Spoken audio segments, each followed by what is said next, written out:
Hey, what's up, legends? It's been a minute. It's a new dawn and a new chapter here. Well, squaddies, you have known me for years, bringing you the best and latest royal updates. But hey, I'm back with this jaw-dropping channel. It's called Celeb Plug 101. Here, I break the rules by feeding you with sweet mouthful updates of celeb events as the grind never stops. If you're ready to learn something wild, or laugh till you drop or level up your game, or even dive deep into the real stuff, then you're in the right place.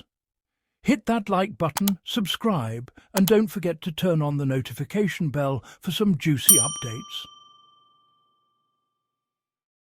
In this video, I dive into Jane Goodall, the trailblazing naturalist whose intimate observations of chimpanzees in the African wild produced powerful insights that transform basic conceptions of humankind, died this morning.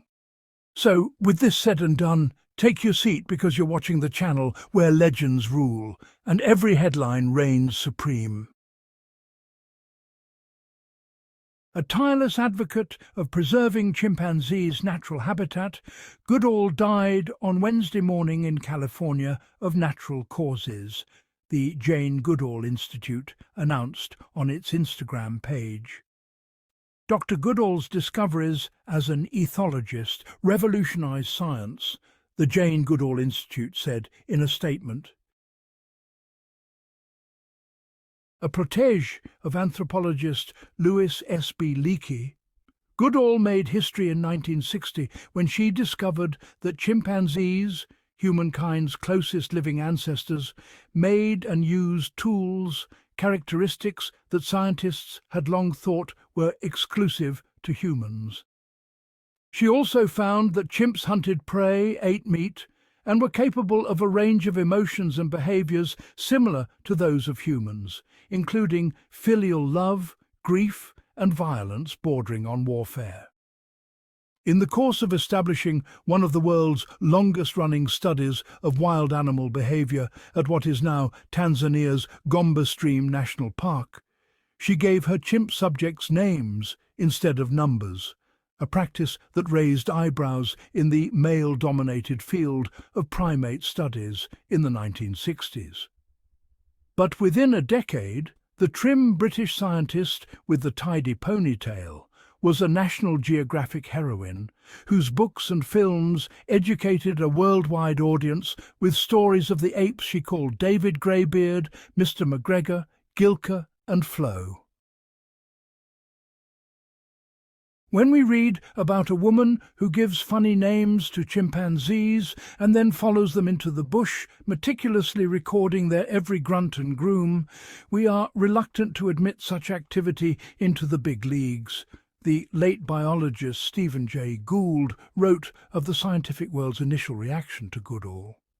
But Goodall overcame her critics and produced work that Gould later characterized as one of the Western world's great scientific achievements. Tenacious and keenly observant, Goodall paved the way for other women in primatology, including the late gorilla researcher Dian Fossey and orangutan expert Birut Galdikas. She was honoured in 1995 with the National Geographic Society's Hubbard Medal, which then had been bestowed only 31 times in the previous 90 years to such eminent figures as North Pole explorer Robert Peary and aviator Charles Lindbergh.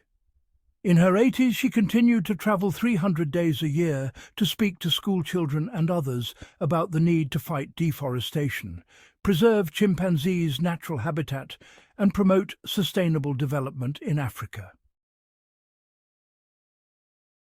Goodall was born on April 3, 1934, in London and grew up in the English coastal town of Bournemouth. The daughter of a businessman and a writer who separated when she was a child and later divorced, she was raised in a matriarchal household that included her maternal grandmother, her mother, Van, some aunts, and her sister Judy.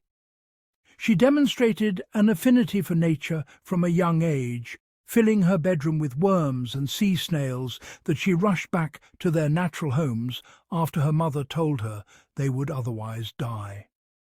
When she was about 5, she disappeared for hours to a dark hen house to see how chickens laid eggs, so absorbed that she was oblivious to her family's frantic search for her. She did not abandon her study until she observed the wondrous event. When finally she ran out of the henhouse with the exciting news, her mother did not scold her, but patiently listened to her daughter's account of her first scientific observation. Later, she gave Goodall books about animals and adventure, especially the Dr. Dolittle tales and Tarzan. Her daughter became so enchanted with Tarzan's world that she insisted on doing her homework in a tree. Her opportunity came after she finished high school. A week before Christmas in 1956, she was invited to visit an old-school Chums family farm in Kenya. Goodall saved her earnings from a waitress job until she had enough for a round-trip ticket. She arrived in Kenya in 1957, thrilled to be living in the Africa she had always. At a dinner party in Nairobi shortly after her arrival, someone told her that if she was interested in animals, she should meet Leakey, already famous for his discoveries in East Africa of man's fossil ancestors. She went to see him at what's now the National Museum of Kenya, where he was curator. He hired her as a secretary and soon had her helping him and his wife Mary dig for fossils at Olduvai Gorge, a famous site in the Serengeti Plains in what is now northern Tanzania. Leakey spoke to her of his desire to learn more about all the great apes. He said he had heard of a community of chimpanzees on the rugged eastern shore of Lake Tanganyika, where an intrepid researcher might make valuable discoveries. When Goodall told him this was exactly the kind of work she dreamed of doing, Leakey agreed to send her there. It took Leakey 2 years to find funding, which gave Goodall time to study primate behaviour and anatomy in London. She finally landed in Gombe in the summer of 1960. So there you have it. Thanks for watching. Don't forget to like, comment, share and subscribe to the channel if you haven't already. Your support means the world to me, and I can't wait to see you in the next video. Until then, take care and stay awesome.